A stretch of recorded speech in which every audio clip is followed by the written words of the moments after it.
Votos cordiais de saúde e paz a todos. São 169 anos do Livro dos Espíritos. E aí o João comentava aqui comigo, Alisson, ano que vem é o tema do ENESP, né? 170 anos que a gente vai ter do Livro dos Espíritos. Uma obra fundamental, a base da doutrina espírita. Toda obra, seja ela um livro ou uma tela, de alguma forma representa, nas entrelinhas, a materialização do pensamento ou um ângulo do indivíduo que a confecciona. A sua própria história vivenciada, ou a história de outrem, mas através da interpretação dos próprios olhos, de maneira que ela está mesclada, maculada, talvez, por uma condição das experiências vividas, pelas ideologias adotadas, sendo então uma crítica ou um reforço àquilo que ele gostaria de mostrar. Isso acontece, em especial, no campo das religiões ao longo da história, porque é indiscutível que neste campo surge pautada no pensamento mitológico. E a partir do momento em que nós tivemos experiências diversas nesse campo, a interpretação dos fenômenos naturais, ou até mesmo aqueles causados pelos espíritos, eram interpretados à luz da própria experiência, dos achismos, tendo em vista ainda a incapacidade da interpretação de forma correta desses fenômenos, bem como da limitação por não termos instrumentos ainda afinados que pudessem decodificar aquelas informações que ali estavam. Neste campo, então, religioso, se torna um campo propício para que ideias equivocadas se alastrem, promovendo e, ao mesmo tempo, ceifando pensamentos e vidas.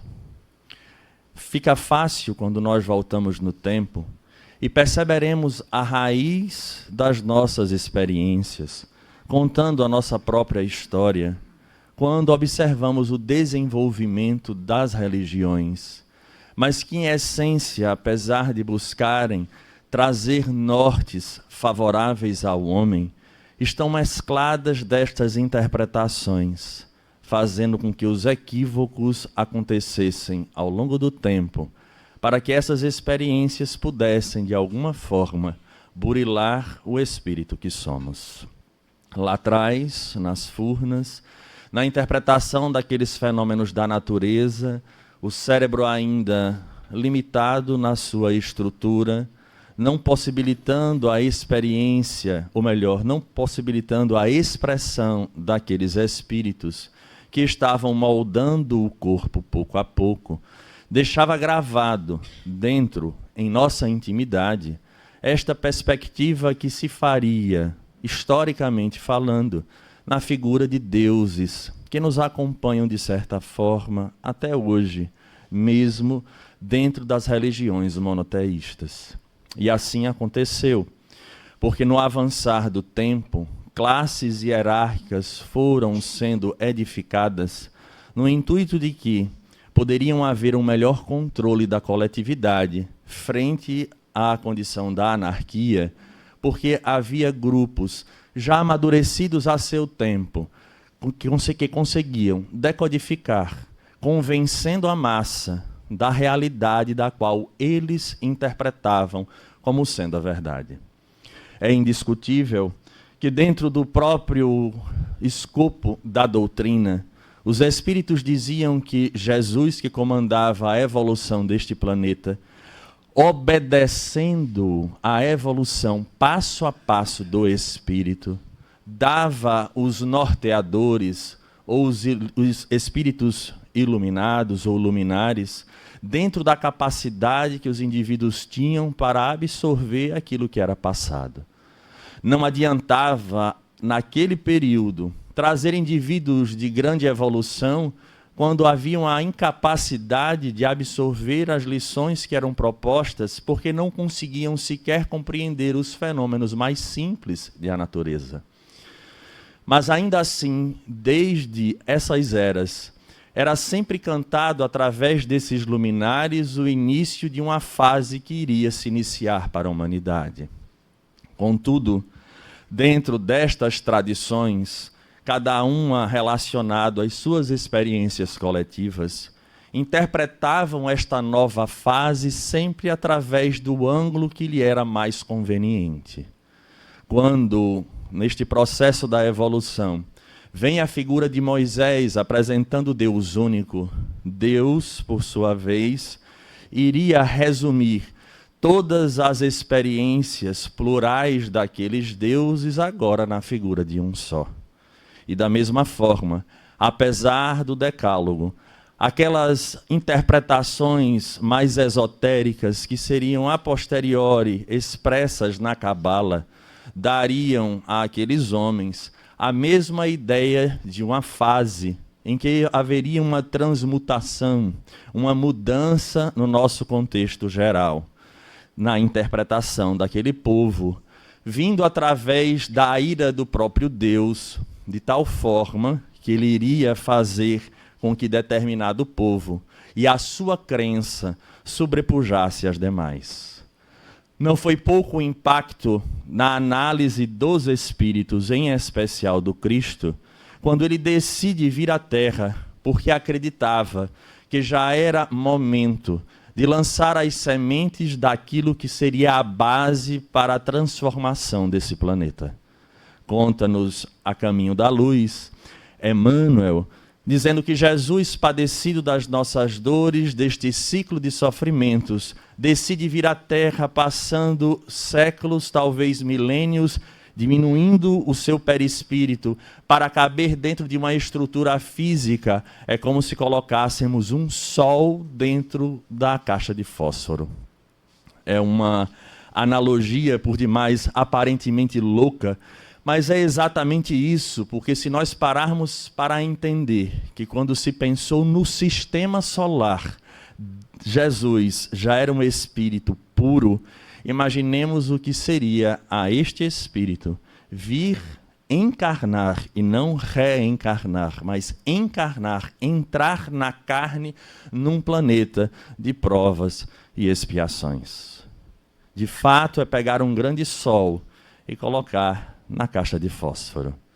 É impossível que não se consiga entender que através das brechas dessa caixa, a irradiação, os raios passariam com toda certeza. E assim acontece. Seria mais um salto que seria dado na humanidade, receber este homem, sabendo ele, na verdade, que seria decisivo, porque a partir dali seria dado à humanidade um roteiro seguro, não para a estruturação de ordens religiosas como casas de pedra, mas um roteiro, um conjunto de normas para a compreensão da lei que rege a vida no universo e, em especial, para o espírito, que tem sede, mostrando a repetição do fenômeno do heliotropismo, desde as plantas até a realidade do espírito. Pois a semente, quando posta na terra, por esta necessidade do sol, vence as dificuldades da terra em busca desse astro. Assim acontecendo com o espírito humano, colocado agora no terreno do planeta Terra, nas diversas expressões das suas crenças, de acordo com a capacidade para entender as leis, vindas através desses espíritos iluminados por ele coordenado, fazia com que esses homens, a seu tempo, dentro da sua geografia e experiência socio-religiosa, assim como a semente, rompessem o terreno de si próprio em busca do grande sol das nossas vidas. Que para nós é o Cristo, mas que em essência ele não se preocupa com a sua personalidade, mas que nós possamos estar de acordo com a lei divina, que Jesus então veio vivenciar para que pudéssemos ter nele uma inspiração, um guia e um modelo. Mas é óbvio que diante daquele cenário havia, em sua maioria, espíritos que passaram por estas experiências anteriores, onde ficou gravado em seu inconsciente a fase do pensamento mitológico, a tal ponto que após a sua partida, despreocupado no sentido de construção de instituições, o homem buscando organizar esse conjunto de lições, começa a transformar a essência em estatutos, onde apontava-se o que devia e o que não se devia ser feito, para que nessa classe hierárquica, aqueles que tinham um pouco mais de esclarecimento pudessem, dentro das suas limitações, decodificar a mensagem que nem sempre fora apreciada na essência das lições. E se nós percebermos, repetindo a sequência do que lhe era passado, Jesus também anunciava a vinda de um período repleto de conturbações, mas ao mesmo tempo que representaria uma nova fase para a humanidade. E óbvio que ali levantou-se mais adiante teólogos dos mais diversos, numa busca de tentar entender, mas neste processo, esse pensamento mitológico, somado ainda ao orgulho e o egoísmo, característico de um planeta de provas e expiações, não poderia dar um resultado diferente daquilo que deu. Na medida em que, nesta hierarquização dentro das estruturas religiosas, as massas sofriam as interpretações desses indivíduos, destas organizações, e ao invés de proporcionar a libertação do espírito para que ele agisse conforme o seu livre arbítrio na busca da vivência daquelas leis exemplificadas pelo Cristo, aprisionavam-no numa interpretação unilateral, utilizando da pior das ferramentas que pode ser utilizada e que constantemente foi e ainda o é, muitas vezes, que é o medo.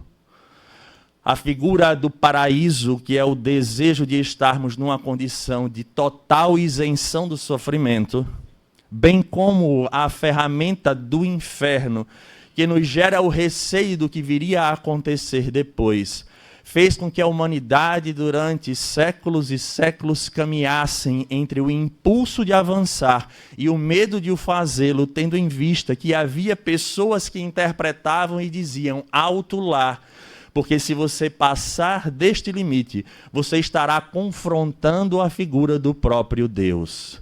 E como faltava a todos nós a maturidade de entender que a inteligência fora um atributo, e é um atributo do Espírito, mas dado pelo próprio Criador, seria impossível que neste avanço, na busca de entender a própria obra, nós estivéssemos contrário frontalmente ao próprio Criador que nos deu tudo isso.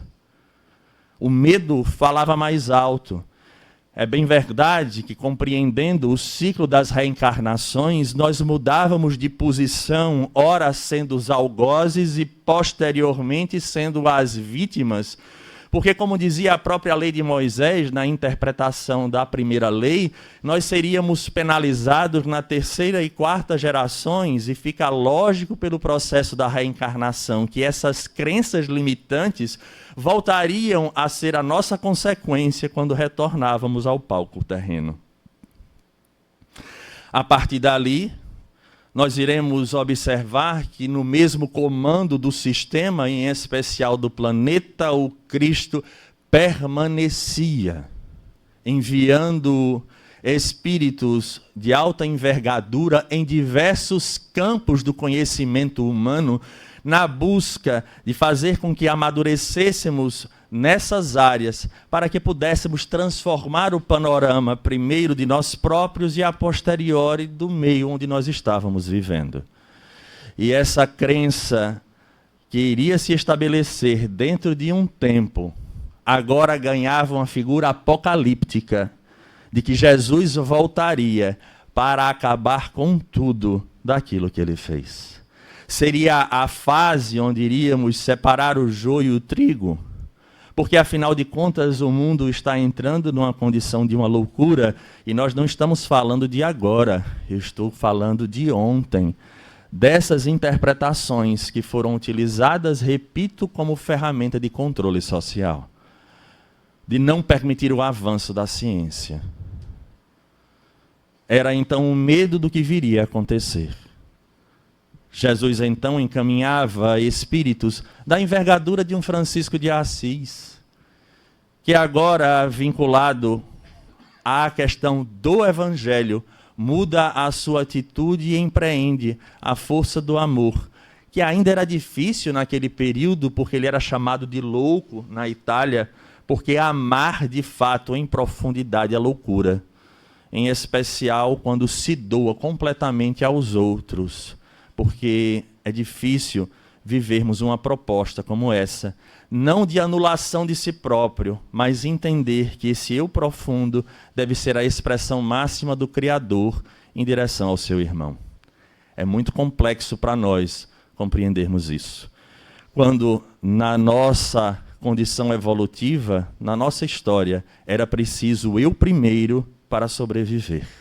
E isso se expressa na condição moral. Mas são esses espíritos que vieram e que buscavam ensinar que a libertação e que essa transformação não era bem desta forma apocalíptica que seria, porque é um contrassenso Deus criar absolutamente tudo através de todo o tempo e esforço empreendido para arrepender-se depois e dizer assim: estou decepcionado com a humanidade, vou acabar com todos para recomeçar do zero. É um pensamento que coloca em xeque aquilo que se fala da figura do próprio Deus, porque afinal de contas, se ele se arrepende e acaba com tudo, é porque a sua obra, de certa forma, foi mal planejada para a finalidade para a qual foi criada. É um paradoxo, não cabe este raciocínio. Mas ainda assim a expectativa era que o Cristo venha, porque dentro dessas tradições que nos acompanham desde antes, é sempre a mudança exterior, onde nós nos tornamos indivíduos que ficamos na expectativa do que irá acontecer. Mas para sermos os escolhidos, era importante que se obedecesse às normas daquela religião que eu fazia parte. E era tão real que nós vamos observar, e repito, ainda hoje, no século que vivemos, há pessoas que acreditam piamente que se você não acreditar ou se converter dentro daquela estrutura religiosa, você não será salvo.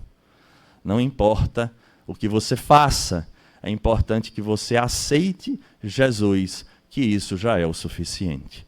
E dentro dessa estrutura, há religiões, inclusive, que falam da necessidade de vestimenta.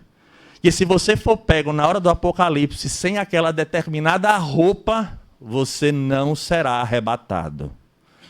Eu não vou aqui explicitar que religião é essa, mas acontece nos dias de hoje. E aí, uma vez, conversando com uma pessoa, foi assim questionado: e se você estiver na praia neste dia, ou tomando banho, e ele voltar exatamente neste momento, o que acontecerá? É melhor nós não falarmos sobre isso, porque foge à lógica, foge à razão. Mas é resquícios do pensamento mitológico, da necessidade de objetos, de crer em coisas, para que de fato aconteça a grande transformação. E até então nós percebemos que a humanidade caminhou durante muito tempo nesta tônica, até que chegou um período, talvez cansados no processo da reencarnação dessas experiências limitantes, que espíritos outros vieram no campo do pensamento, que romperam de uma vez por todas com aquelas religiões que constrangiam um ser, fazendo com que a partir de agora pudessem avançar no campo das investigações, que era o campo científico. De tal maneira que muitas crenças vulgares que fizeram parte de nossa vida e acreditem que até hoje faz, foram caindo por terra. Porque o uso de talismãs, por exemplo, ou determinadas superstições de não passar embaixo de uma escada, ou de acreditar que São Jorge, em cima do seu cavalo, morava na lua. E outras tantas situações que ao longo da história se falava, sendo talvez a mais cômica delas, era quando você sentia cheiro de enxofre. E se você sentisse cheiro de enxofre, era sinal que... Ninguém sabe aqui? Não é possível, não é possível. O que é que aconteceu? Se você sentisse o cheiro de enxofre, quem é que apareceu? O diabo, olha aí. Alguém, pelo menos, para me salvar. Não é possível. Se você estivesse num quarto, em especial se falava em floresta.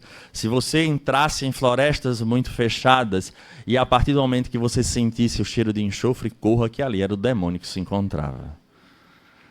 Veja quantas situações míticas, quanto do pensamento mitológico não se tinha. Quantos de nós não tem medo da balada da meia-noite? Sozinho em casa. Espíritas ainda estão assistindo determinado filme, meia-noite, 1h, vai ter que apagar tudo para ir para o quarto. Você pensa, vou ou não vou? E se? Porque meia-noite é um horário cabalístico, mas tem um outro horário cabalístico. Qual é? Da madrugada? 3h. Olha aí, tá vendo como o pessoal aqui entende do assunto? E a gente está no século que a gente está, com a capacidade de sondar tanta coisa, mas 3h e tem gente que vem aqui no horário do atendimento fraterno e diz assim, eu não sei o que está acontecendo, 3h eu acordo. 3h eu acordo. Eu queria perguntar aos espíritos o que é isso. Aí eu acho que os espíritos vão responder, insônia. Vai ser uma profunda decepção quando isso acontecer, né? Insônia. Então vejamos, quando a ciência de uma vez por todas rompe com a religião, todas essas crenças começam a cair por terra. Mas por trás, nos bastidores destas situações, não era o fato em si que preocupava. Não era a descoberta da verdade que São Jorge não morava na Lua, que a Terra não era o centro do universo. O problema não era esse. Era o poder atrelado a quem dizia que isso era verdade. Na medida em que a ciência ia derrubando tudo isso, indiscutivelmente, o poder daqueles que se utilizavam destas informações para manter a obediência cega, criava uma revolta de um lado, gerando uma reação. Não obstante, o homem, como sempre, tende aos extremos. E a partir dali cria-se o período de um materialismo que de um lado foi positivo para romper com essa condição, mas tornou-se extremado do outro lado, tentando matar a figura de Deus, de Jesus e talvez de uma forma mais ampla da própria espiritualidade. E o homem não percebeu ainda o quão fez mal romper também ao extremo essa vinculação, porque em essência nós somos espíritos em experiências materiais. Sendo necessário, então, o equilíbrio para que possamos atingir a plenitude e a felicidade que desejamos. O que acontece nesse momento é que o materialismo ganhando corpo fez com que situações profundas acontecessem e o vazio existencial se estabeleceu no homem. Porque questionamentos advindos de filosofias materialistas começaram a repercutir no comportamento humano. A ideia da questão da nova era se iniciar agora estava pautado no esquecimento destes valores transcendentais, mas na vivência da vida sugando-a até o roncar da cuíca, porque só tínhamos uma existência e para tal era preciso que a gente aproveitasse ao máximo possível. Como se a vida fosse um mar de rosas e problemas não acontecessem. E aí é onde entrou em choque a humanidade. Porque a dor na medida em que o homem avançava na evolução, ela também avançava na medida em que a tecnologia surgia, novos problemas também surgem. E o materialismo não conseguia responder. Mas o caminho que era apontado, esse sim, era extremamente problemático. Esses pensadores materialistas começavam a questionar a própria vida. Qual o propósito? Por que você precisa sofrer se depois nada existe? Qual a razão de você se manter resignado ao problema que agora lhe atinge? Você não compensa você passar por isso, porque depois tudo acaba. Porque eu tenho que limitar-me moralmente diante de algumas situações impostas pela cultura social a que eu sou vinculado, se eu não terei nenhum lucro neste processo de me tolher? Por que a monogamia? Por que não o poliamor? Por que não usufruir do campo desta experiência sexual das mais diversas formas? Por que não comer sempre tudo aquilo que eu gosto, despreocupado se eu adoeço ou não, porque afinal de contas eu morrerei. E depois disso, tudo acaba. Sendo diagnosticado com determinada doença, vale a pena esperar o sofrimento e a perda da dignidade? São estas situações, inclusive, que o espírito, a quem muito admiro, Manuel Viana de Carvalho, fala neste período em que a doutrina espírita chega, ele diz assim: o materialismo é uma chaga no sentimento da criatura, porque ele retira toda a esperança de felicidade e de consolação após as acerbas dores da existência física. Anula a alegria de viver ante as vicissitudes e os testemunhos inevitáveis em todas as experiências humanas da evolução. Perturba a mente e tortura o sentimento, empurrando o homem e a mulher para o suicídio, quando os recursos imediatos não podem resolver as ocorrências angustiantes, as enfermidades irreversíveis, os dissabores morais, os sofrimentos espirituais. Logo, se espalhou uma onda de descrença em tudo, inclusive no próprio ser humano, estabelecendo paradigmas utilitaristas e imediatistas para a conquista do prazer e da felicidade, enquanto utopias variadas convidavam ao existencialismo e à libertinagem como mecanismos de fuga da fragilidade orgânica e da temporalidade do corpo. Vejamos se não é isso o cenário em que nós estávamos imersos naquele período do século XIX. Porque o ranço que já se trazia dos séculos da vivência dessas religiões que tolhiam era muito grande. Então, na falta do equilíbrio, o homem entregou-se totalmente a esta experiência materialista. E o pior, reverbera até os dias de hoje. Quantas pessoas, essa semana eu tive a oportunidade, me passaram uma experiência que nós não vamos aqui fazer um julgamento. Não nos cabe julgar, porque a dor não se encontrava em nossa pele. Mas como espírita, convidados pelo viés da filosofia, nós avaliarmos as situações e pensarmos dentro do conteúdo que nos foi ofertado, vi uma senhora com um diagnóstico de uma determinada doença degenerativa gravar um vídeo dizendo que se encontrava em outro país e iria, dentro de algumas horas, submeter-se ao suicídio assistido. Ela grava uma mensagem pedindo que ninguém a julgasse porque ela estava muito feliz, porque ela já estava sem dignidade na perspectiva dela, precisando de 3 pessoas, ora para tirar a roupa, para assear-se, para se vestir, e não era isso que ela havia planejado para a sua senilidade.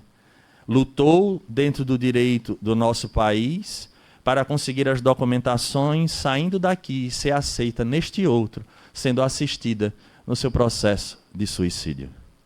E dizendo a todos, não se preocupem, porque eu tive uma vida maravilhosa. E ali ela encerrava o vídeo. E eu olhei, refleti, dentro daquilo que nos ensina o Espiritismo, não nos cabe o julgamento, mas nós não podemos nos furtar de pensar como espírita e espírito que somos. Qual não será a grande surpresa? Porque esta obra fundamental e extraordinária, que é o Livro dos Espíritos, respondem a essas angústias quanto ao que acontece com o suicida. É neste cenário materialista, utilitarista, que Jesus agora apresentava à humanidade, sendo utilizada a figura de um indivíduo, de um espírito diferenciado, para perceber nas expressões destas consciências livres da matéria uma lei e um acontecimento revolucionário, que traria entendimento agora à humanidade daquele período e para todos sempre. Entender que as nossas questões e os questionamentos que trazíamos ao longo de toda a história passavam a ser respondidos.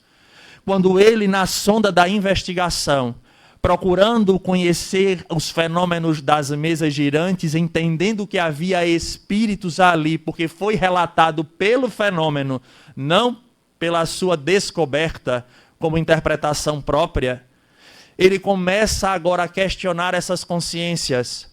E eles então começam a trazer a figura do que mais tarde seria conhecido como Allan Kardec, uma quantidade de conteúdos inovadores e revolucionários, que falariam também de um momento em que a humanidade iria passar pela sua transmutação, relembrando a figura do Cristo, que canta o sermão profético, mas de uma maneira diferente, porque buscava esta obra e ainda busca fazer com que o homem rompa com o pensamento mitológico e consiga interpretar as leis divinas como algo natural, porque agora os espíritos encarnados já possuem um cabedal de experiência anterior para interpretar a resposta daqueles imortais e passar pelo crivo da razão,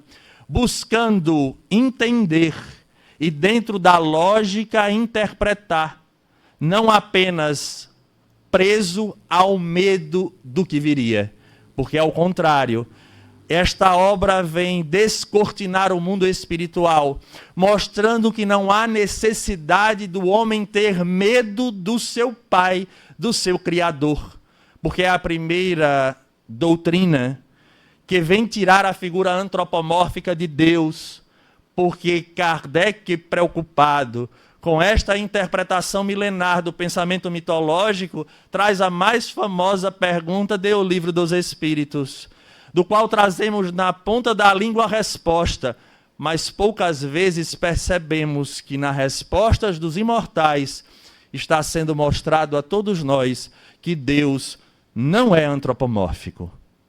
Porque até mesmo quando Jesus dizia que ele era pai, a referência que nós temos é de um homem que cuida de sua família, que deseja o melhor para os seus filhos.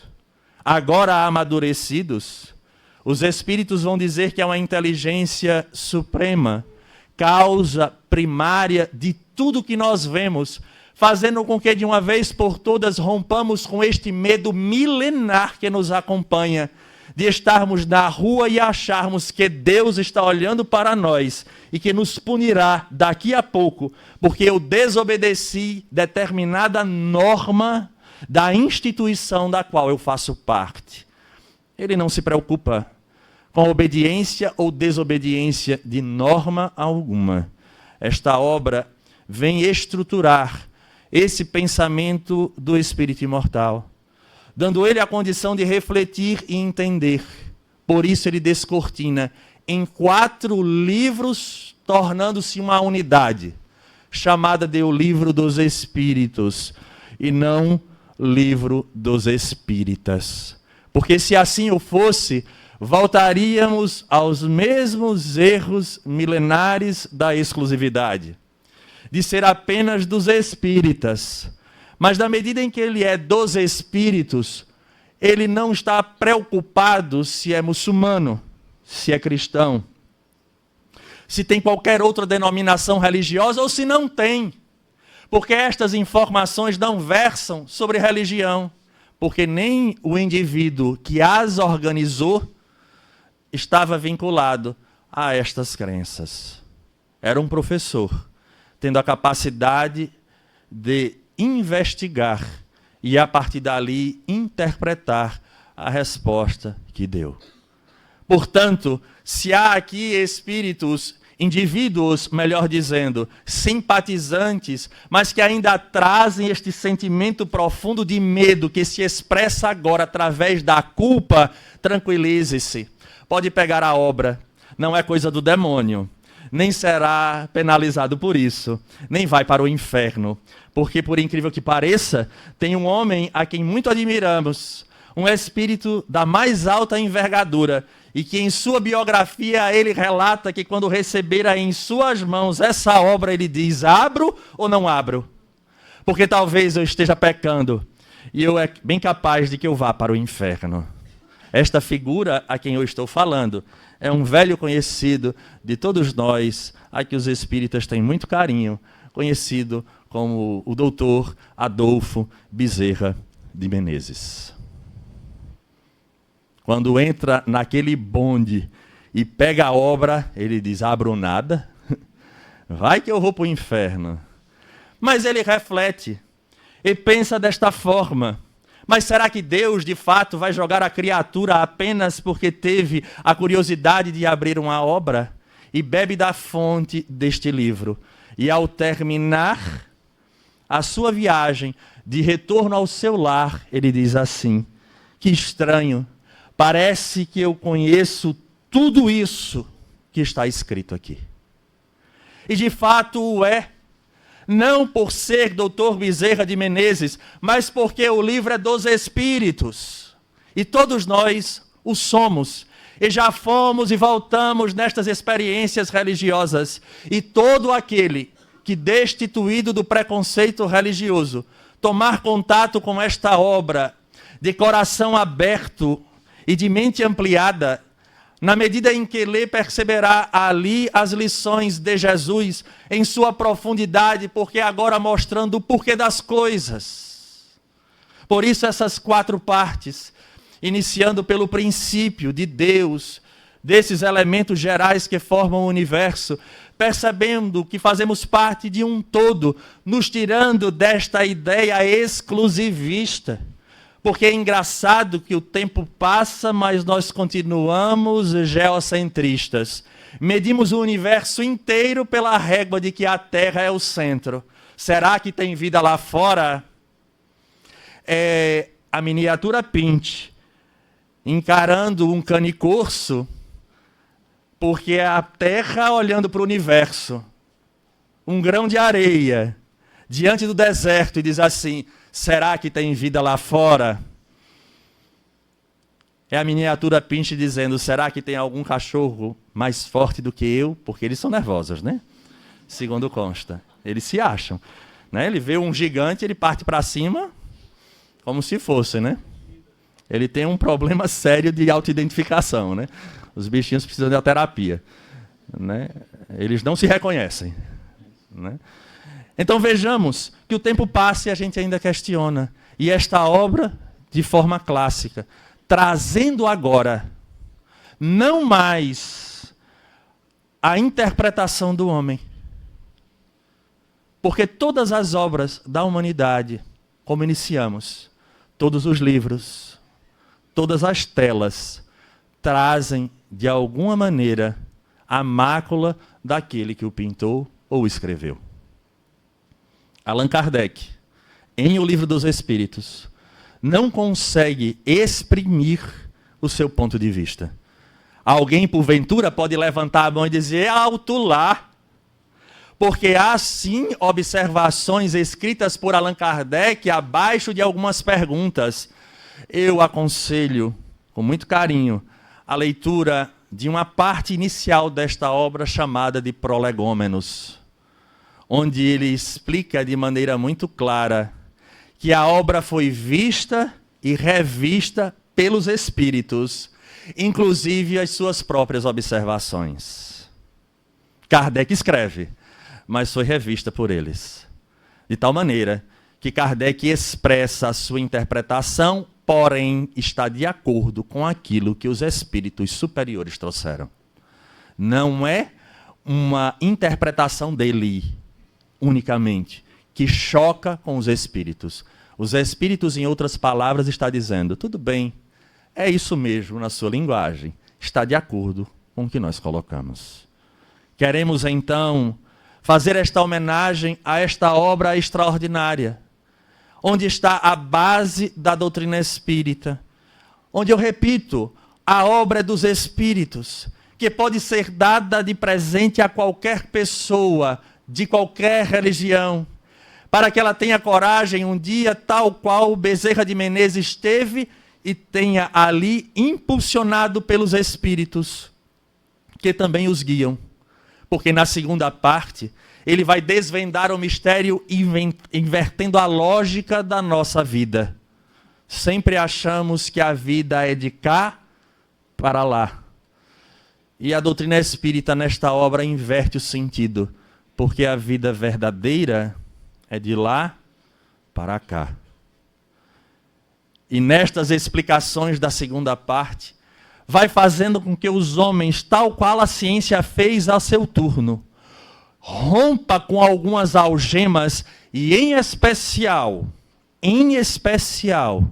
com as consequências do materialismo perverso que vem atingindo a nossa humanidade, em especial até hoje. Porque se mostra que o mundo original é o dos Espíritos e que a vida continua e que nós vamos voltar ao palco terreno e que somos cercados de amigos e inimigos espirituais. Essas ações aparentemente inocentes e de discursos que acabam nos convencendo pela piedade infantil que temos, não amadurecida, como este discurso desta senhora, no qual eu me ressenti e me pus na situação dela. Se fosse eu, a agora ter um diagnóstico desse tipo, e precisar de pessoas para me darem um banho, para trocar a minha roupa, para me limparem diante das minhas necessidades fisiológicas. Porque nós temos o hábito equivocado do julgamento. Porque o pensamento mitológico fez isso com a gente. Ele nos tornou fanáticos. Porque fez com que a gente abraçasse aquela crença por conta do vazio que trazíamos diante dos nossos desejos.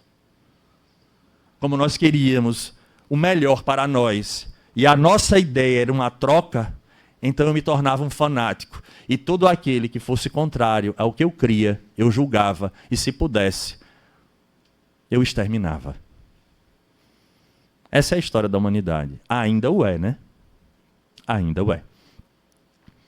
Então, mais amadurecidos pela visão desta obra, desta segunda parte, onde percebemos que a vida espiritual ela é muito mais rica em experiências do que a vida terrena. E eu gostaria de dizer que quando eu digo que ela é rica em experiências, eu não falei que era rica em boas experiências, eu disse que ela era rica em experiências, podendo ser excelentes ou terríveis, de acordo com as nossas ações. Eu olhei para aquela senhora e me pus. E nesse momento em que me coloquei, eu disse, se nós não tivermos cuidado, o mundo é perverso, porque esse materialismo, que vem rotulado de coisas boas, me faria mais um adepto. Não é à toa que na nova era, antes que aconteça, diz Jesus no sermão profético, até os escolhidos serão levados de roldão. Porque ficamos tão presos ao campo do amor, da caridade, que ao olharmos aquele discurso e nos colocarmos na situação de fato, a gente diz, eu também não gostaria de depender, de não ter a dignidade que eu planejei para a minha vida senil. Não a condeno e acho que ela não está errada. Se nós pararmos para pensar com profundidade, Talvez estejamos dando ok para o suicídio assistido dos nossos idosos que estão dentro dos nossos lares, às vezes criando situações tão difíceis para nós. Ou nos nossos asilos. Ah não, asilo não, Alisson, é muito impactante. Casa de repouso. Porque fugir, às vezes, a verdade é melhor do que encará-la. Talvez essa situação da não compreensão da segunda parte é o que nos dá força para, num país cristão, passarmos em nossa cabeça a possibilidade de matarmos crianças do ventre com injeções no coração. Como se fosse a grande solução para uma gravidez indesejada. E os discursos materialistas são maravilhosos, do que o próprio Manuel Viana de Carvalho nos fala, quando ele diz assim, de forma muito clara, mas a gente não quer saber às vezes, estabelecendo paradigmas utilitaristas e imediatistas para a conquista do prazer e da felicidade, enquanto utopias variadas convidavam ao existencialismo e à libertinagem. Quantas ideologias e utopias não são calcadas nesse materialismo? Cuja o discurso, se nós não estivermos atentos, seremos aqueles a dizer, respeite, porque o corpo é dela. E ela pode fazer o que ela quiser. Não podemos deixar de lembrar que nesta proposta, a terceira parte desta obra nos fala das leis morais.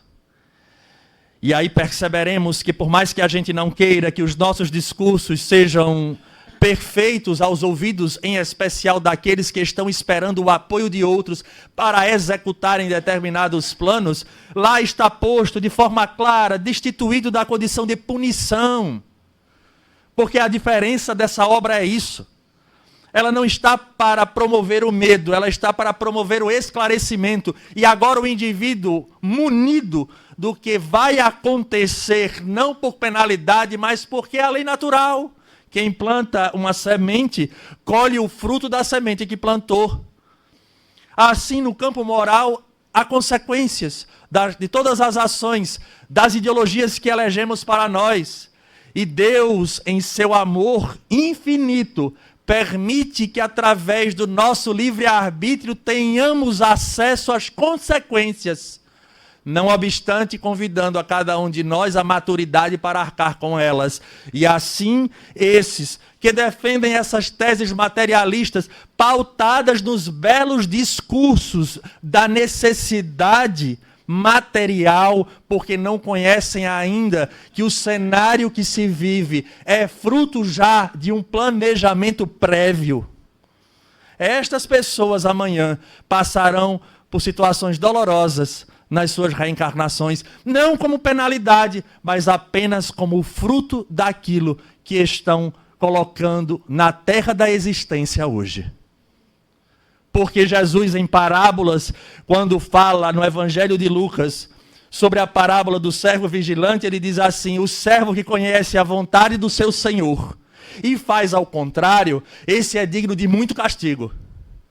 Mas aquele que não conhece a vontade do seu Senhor e faz errado, ele será menos castigado, mas não deixou de ser.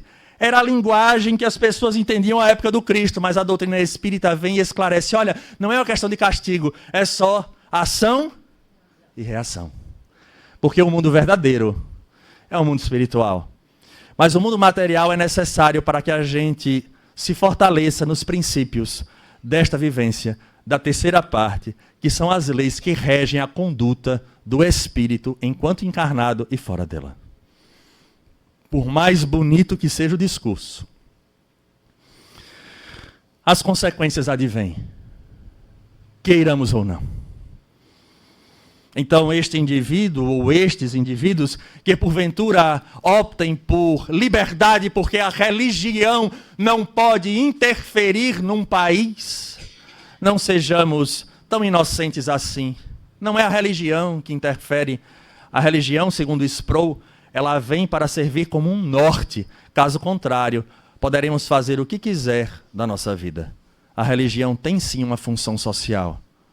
Em especial, uma doutrina, que eu repito, que não vem como dogma. Porque esta obra está despreocupada, dando à humanidade um cabedal de conteúdo para que ela reflita e perceba que a grande fase que se inicia de fato é do espírito humano, que agora cansado de tantas existências, que não nos traz nada de positivo em termos sociais, nos impulsiona para escolhermos o único caminho que a gente ainda não optou de forma coletiva. Um respeito à lei divina. E o Evangelho, segundo o Espiritismo, quando fala há muitas moradas na casa do meu pai, diz de maneira clara que o que caracteriza um planeta de provas e expiações é a desobediência à lei de Deus. Agora nós, portadores deste conhecimento, passamos a entender que quando se opta por dar vazão a este entendimento, seja tanto no campo de um extremo, que é, por exemplo, uma assistolia fetal, até o outro extremo, que é exterminar os nossos idosos, que se tornam um peso para a família e a sociedade, nós estaremos indo de encontro à lei divina. E não é só isso. Nós estamos desconsiderando que Deus é a inteligência suprema. Nós estamos agindo como se fôssemos o próprio Deus. Ele esqueceu que eu não poderia ter esse filho agora. Então, já que ele errou, eu corrijo o erro dele, tirando a vida de mim. Deus esqueceu de levar este indivíduo, já vai lá com seus 90 e tanto, em cima de uma cama, só faz me perturbar. Esquecer a passagem dele, não pode. O ticket de volta foi perdido. Que tal a gente dar uma mãozinha? A pessoa está sofrendo muito. Tem necessidade de passar por esse sofrimento. Vamos desligar o aparelho? Vamos acelerar o processo a benefício da pessoa. E aí vem a quarta parte desta obra magnífica dos Espíritos. Não é nossa. É do universo inteiro. Acreditem, nós temos uma obra universal. Porque os Espíritos permeiam o universo inteiro. Nós estamos tendo acesso a informações que regem a vida em todo o universo. E aí a quarta parte vem falar das esperanças e consolações. E aí fala-se do suicídio. O que acontece então com o suicida? Qual o castigo? Olha a pergunta de Allan Kardec. O que é que acontece do lado de lá? Olha a nossa mente onde vibra. Como se Deus fosse castigar. Aí ele diz, olha, não existe castigo. O maior de todos, se é que você chama de castigo, é a decepção. Ele coloca isso. A maior punição é a decepção. Decepção é porque o indivíduo, quando ele opta pelo suicídio, ele não está querendo morrer, ele está querendo acabar o problema. E aí ele acha que acabando o corpo, o problema encerrou. Quando ele chega do lado de lá, vai olhar para um lado, olhar para o outro e dizer, caramba, agora, além de sem corpo, meu problema permanece. Porque no escopo da obra, nós vamos aprender que os problemas não estão no campo da matéria, está na falta de maturidade do espírito, que interpreta nos problemas ou nas situações a grande dor. Quando o espírito, então, entra em contato com a obra deste porte, mergulha de forma honesta, interpreta as respostas e observa as consequências morais advindas dessas respostas, uma revolução vai se fazer na humanidade. Porque a forma de enxergar, a forma de viver será diferente. Nos dará a condição de olharmos para estas pessoas com um grande engano, como ela, por exemplo, que achou que encerrou a própria vida e termos um sentimento profundo de compaixão. E se pudermos, em tempo hábil, correremos e vamos dizer: não faça, porque você só está adiando um problema, um resgate.